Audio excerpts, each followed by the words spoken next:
Nagsalita si Presidente, Sinopla. Sobla! Sobla!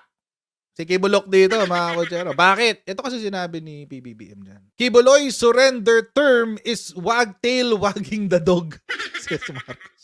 To Pastor Kibuloy, we've known him for a very long time, and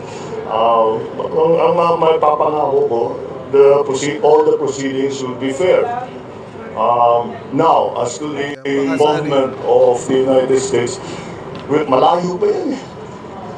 That's going to take years. So I don't think that's something he needs to worry about. Sabihin sa akin, may echo Kibuloy cannot impose any condition. Pwede talaga yan.